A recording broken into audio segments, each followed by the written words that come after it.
Bonjour à tous et bienvenue sur le premier épisode de la table ovale.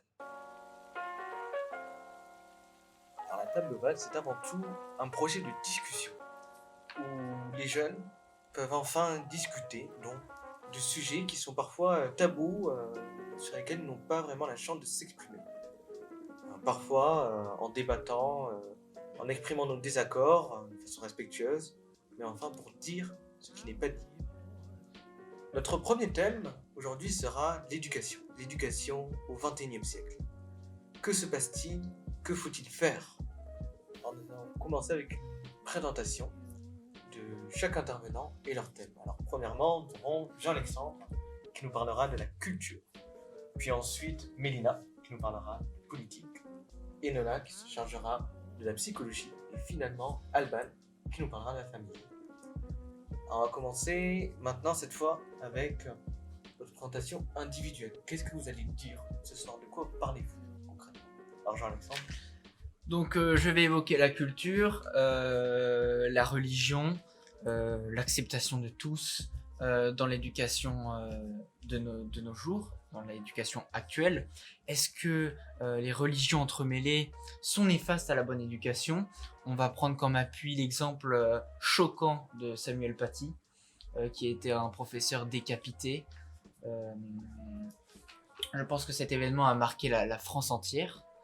Et nous allons nous allons discuter et débattre du fait que est-ce que la religion de l'endroit où on vient, notre culture, détermine la manière dans laquelle nous devons être éduqués, ou bien il est possible d'avoir un système éducatif universel où tout le monde évolue dans le bon sens. Alors donc moi je vais parler du rôle de la politique dans l'éducation parce que elle a quand même un grand rôle puisque l'éducation part de la politique directement, que ce soit la place du ministre donc, ou autre. Donc aujourd'hui je vais surtout aborder donc, l'éducation en France qui va être une grande partie quand même, et également l'éducation dans le monde, parce que l'éducation dans le monde, dans les pays sous-développés notamment, il y a énormément d'inégalités dont on parlera plus tard, et en France il y a un grand problème, bien qu'on soit soi-disant focalisé sur l'éducation, etc., il y a quand même une grande injustice entre l'éducation publique et l'éducation privée, donc on reviendra sur ça plus tard, mais c'est vrai qu'ici il y a un problème à creuser. Merci Mélina, à toi. Donc moi je vais me focaliser sur le côté psychologique en fait de l'éducation, des groupes mis à l'écart, du harcèlement, de tout ce tout ce qu'on ne fait pas pour introduire les personnes différentes, le genre de différence qu'il y a aussi, et en fait ce qu'il faudrait changer pour que tout le monde se sente accepté et pour qu'en fait on aille tous vers un système éducatif qui convienne à chaque personne, peu importe en fait les différences. Et pour conclure, à toi Alban. Donc de mon côté, je vais parler de l'éducation au sein de la famille, parce que c'est quand même la source de notre éducation. On est entouré de valeurs, de croyances, nos parents nous inculquent des connaissances, et aujourd'hui il est important de se demander si ces connaissances ont un réel impact sur notre éducation future et donc sur l'évolution de la société, et est-ce que finalement aujourd'hui les enfants ont un choix réel dans leur éducation? Est-ce qu'ils peuvent réellement choisir le chemin qu'ils veulent prendre? Alors merci à tous pour vos présentations et maintenant c'est l'heure des questions. Alors pour cette première question, on va parler de l'éducation et son impact. Est-ce que l'éducation ne serait pas en train de devenir néfaste? Est-ce qu'elle peut faire du mal à nous en tant qu'individus, mais aussi à la société? Alors qu'est-ce que tu pourrais nous dire ici, Jean-Alexandre, toi qui parles de culture? Évidemment que l'éducation se montre néfaste à la société, l'éducation universelle, car il est vrai que l'on peut voir que en France et dans d'autres pays, les cultures, les religions s'entremêlent avec difficulté. Je vais prendre l'exemple des islamistes salafistes qui expriment que l'école républicaine n'est pas compatible avec leur religion. Il faut savoir qu'en France, il y a entre 30 et 50 000 personnes considérées comme islamistes salafistes qui prônent l'éducation par la religion en famille, qui interdisent les jeunes filles de se mélanger avec les garçons à l'école. Est-ce que cela est néfaste ?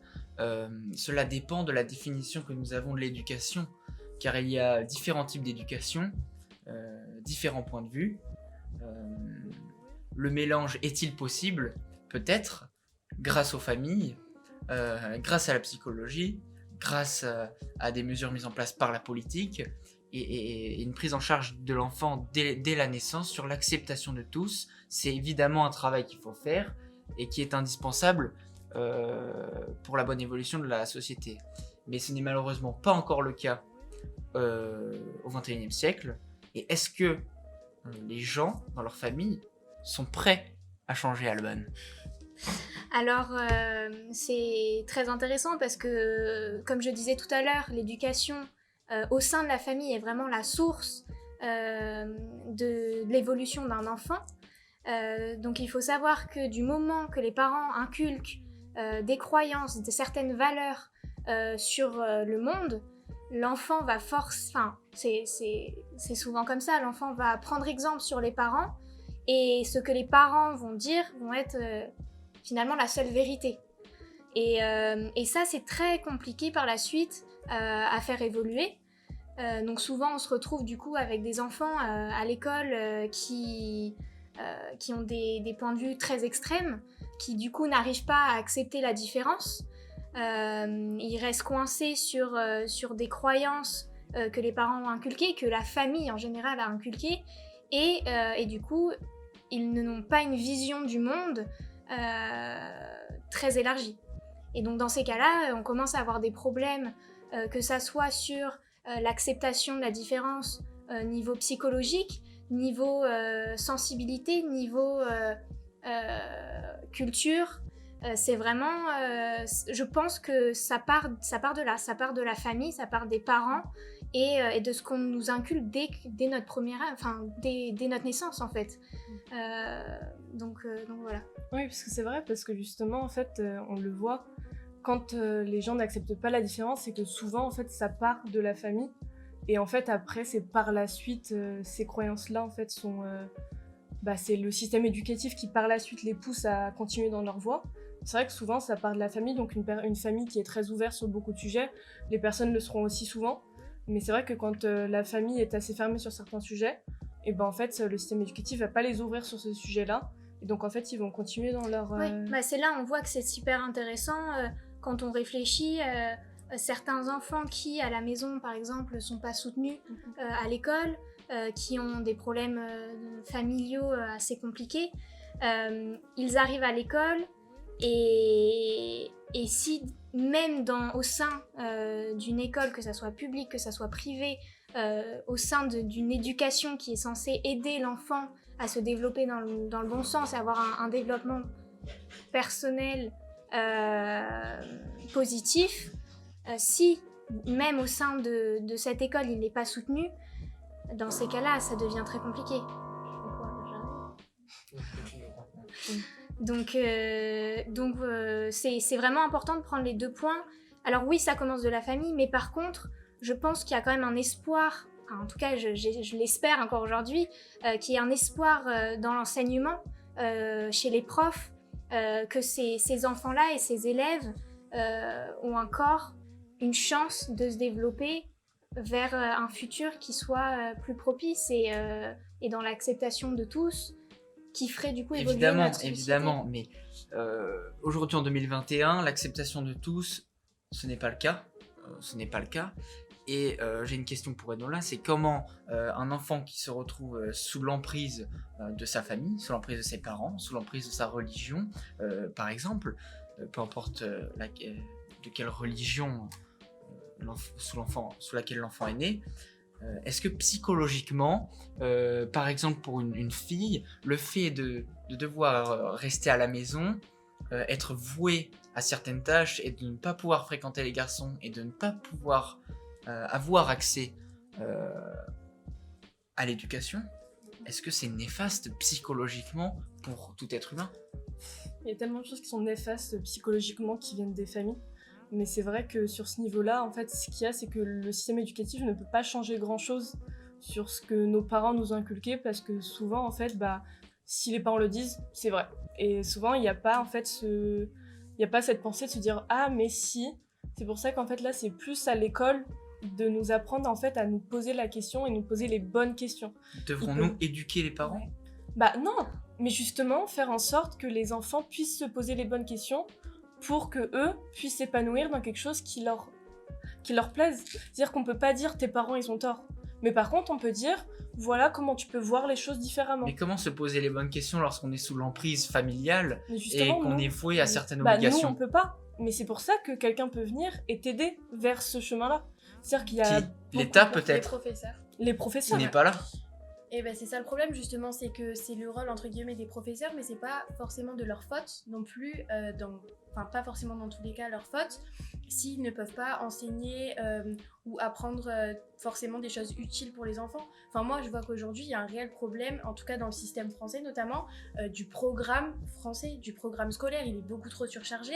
Et même si les matières elles sont bien en général, il y a des matières très intéressantes, mais il manque, après c'est mon avis personnel, il manque pour moi des matières qui vont nous aider dans notre développement personnel, dans notre vie au quotidien, dans notre vie de tous les jours, pour notre futur, parce qu'on nous surcharge trop. Enfin, personnellement, je suis pas forcément confrontée au programme français, mais quand je vois qu'ils ont juste à apprendre, qu'ils doivent apprendre des tonnes et des tonnes de définitions sur des sujets, ils ne comprennent même pas l'utilité de la matière qu'ils apprennent en fait, dans la plupart des cas, et donc c'est compliqué pour un enfant de comprendre.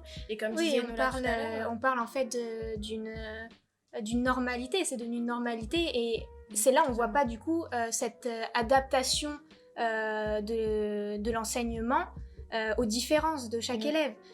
On part d'un manuel, de A à Z, 30 élèves dans une classe vont dire la même chose, et on s'attend à ce que ces 30 élèves aient 20 sur 20 et 100% de réussite au bac. Aussi. Donc là on est d'accord qu'il y a un problème, et le problème il va plus loin que ça, ça veut dire que en plus de ça, de ce que tu disais par rapport au développement personnel, je ne vois aucune matière qui vient nous confronter à ça, que ça soit de nous apprendre plus que des connaissances de base, c'est nous apprendre comment avoir un développement dans notre vie future, et comment faire face aux réels événements de la vie qui peuvent être autant positif que négatif, et ça on nous apprend pas. Nous on sort de l'école, pour nous tout est beau, tout est rose, et on a des bonnes notes et puis c'est fini, et en fait on arrive dans la vraie vie et on se retrouve face à des situations qu'on nous a pas appris à gérer, et alors on les gère quand même, hein, on y va, mais par contre c'est très très dur, et c'est très très dur parce qu'on n'est pas du tout supporté de ce niveau-là dans le milieu scolaire, dans le milieu de l'éducation, et il y a des profs, je suis d'accord, il y a des profs qui vont être proches de leurs élèves, qui vont les soutenir, mais il y en a très peu, Et dans quel pays l'éducation est la meilleure ? Peut-être dans le Nord, en Suède, aux Pays-Bas. En Scandinavie. Et on remarque que la meilleure éducation est aussi dans les pays où le PIB est le plus élevé. La Suède, les Pays-Bas. Mais ça c'est parce qu'ils ont un système éducatif qui est est-ce que c'est pas aussi les pays où il y a moins de différences sociales ? C'est très intéressant ce que tu dis, parce que la Scandinavie est donc connue pour son éducation visionnaire, son éducation utopique. Les élèves ont vraiment, et je crois qu'ils commencent pas très tôt le matin et ils finissent, il est 14h. Non, ils finissent à midi, et après ils ont des travaux pratiques en fait, par exemple, sur tout l'après-midi. Ce qu'on peut faire dans la vraie vie, eux le font en fait à l'école. Et en Islande, l'Islande est connue pour le fait que la femme et l'homme soient payés de la même manière pour le même travail, et c'est le seul pays dans le monde aujourd'hui qui a réussi à développer ça, et c'est incroyable. Et après on se demande pourquoi les élèves réussissent dans la vie avec beaucoup moins d'heures de travail, beaucoup moins d'examens, mais c'est parce que dès le plus jeune âge on leur dit mais allez expérimenter, regardez ce que ça fait. Et aujourd'hui, en termes de famille et psychologie, qu'est-ce que vous direz à une petite fille à laquelle on dit tu vas rester à la maison, tu vas rester vierge jusqu'à 18 ans, tu te marieras, on prendra l'argent et tu n'auras pas accès à l'éducation, tu feras à manger. En termes de psychologie et à la famille, qu'est-ce que vous leur direz? Commence-toi par la famille, parce que c'est très important aussi. C'est un sujet qui est quand même très sensible parce que bon, moi déjà en tant que femme, j'ai une vision de la chose qui est quand même très claire. Je me rends compte de la chance que j'ai aujourd'hui d'avoir accès à cette éducation que finalement pas tout le monde a la chance d'avoir accès à cette éducation. Je pense qu'au niveau familial, c'est là où l'école devrait vraiment prendre en charge les élèves parce que l'enfant va avoir l'avis des parents et finalement il va pas avoir d'avis extérieur. Et ça c'est vraiment parce que il évolue dans on va dire un cocon, mais qui est néfaste pour son développement personnel parce qu'en fait il est limité de tout. Et déjà quand il naît, juste du fait que ce soit une fille, à 3 ans, elle sait qu'elle pourra pas avoir accès à l'éducation. Alors merci à tous pour toutes vos interventions, mais on commence à manquer un peu de temps, donc il faut maintenant passer aux conclusions. Alors pour finir, une dernière question, quelle est votre vision de l'école idéale? L'utopie de l'éducation, c'est simple, c'est clair, c'est précis, c'est la même pour tout le monde. C'est une laïcité, une égalité, une acceptation. Mais pour conclure, il faut regarder les choses dans les yeux et se dire qu'aujourd'hui, ce n'est pas le cas, que demain, ça ne le sera sûrement pas, et que dans 10 ans, non plus. Si on ne change pas notre manière d'éduquer les jeunes dès le début, mais d'éduquer les anciennes générations à bien éduquer la nouvelle génération. Car c'est un cycle néfaste à l'éducation. L'utopie de l'éducation, très pédagogique, qui touche l'environnement, l'acceptation des cultures, l'acceptation des religions. En un mot, je dirais laïcité. Laïcité. Je suis totalement d'accord avec ce que tu viens de dire. Et en tout cas, moi, ma vision de l'éducation idéale, elle est très similaire à la tienne. Mais en plus de ça, c'est vrai que moi, je me focalise surtout sur un aspect d'un développement personnel. C'est ce qu'on disait tout à l'heure et je pense que c'est vraiment hyper important pour un enfant. Pas seulement qu'il soit éduqué sur des connaissances, des faits historiques ou quoi, mais qui se rende compte en fait de ce que c'est la vie, parce que c'est ce qu'on disait tout à l'heure, quel est le rôle de l'éducation, et c'est justement que un enfant, peu importe son âge, il soit préparé pour sa vie future, et c'est pour ça qu'il doit avoir plus de bagages. Et après, sans parler forcément d'une vision idéale, mais il y a peut-être aussi des solutions faisables en tout cas qui peuvent être mises en place et pas seulement une vision utopique.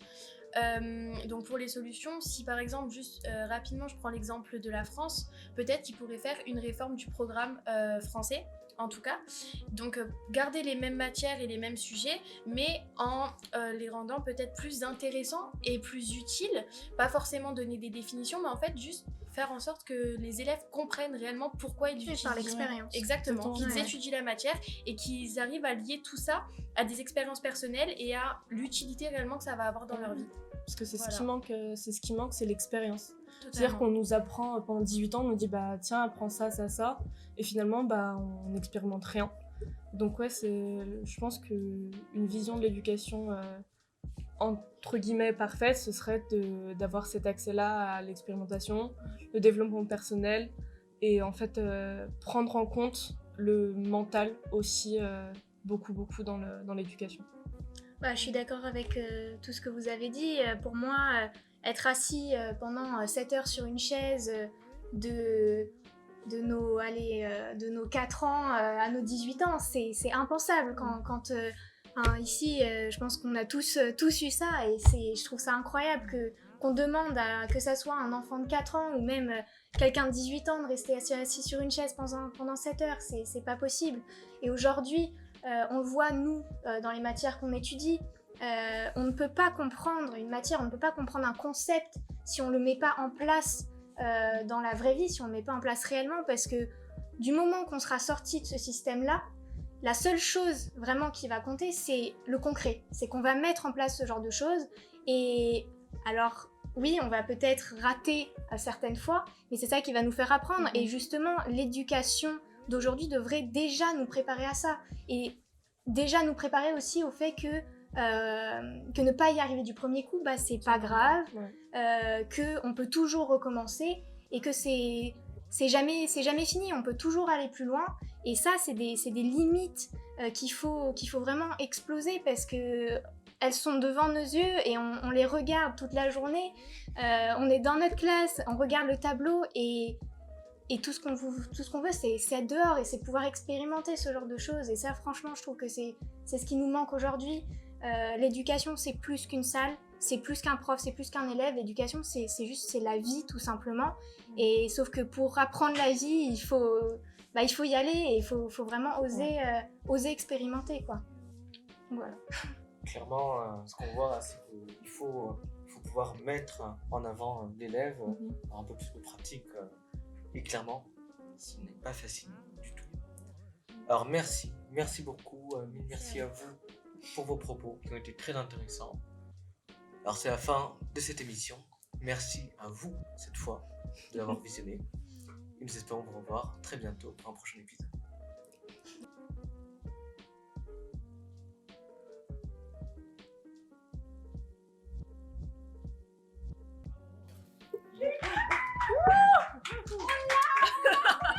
Intervint, il avait dit. Bon, bah, finalement, on l'a fait.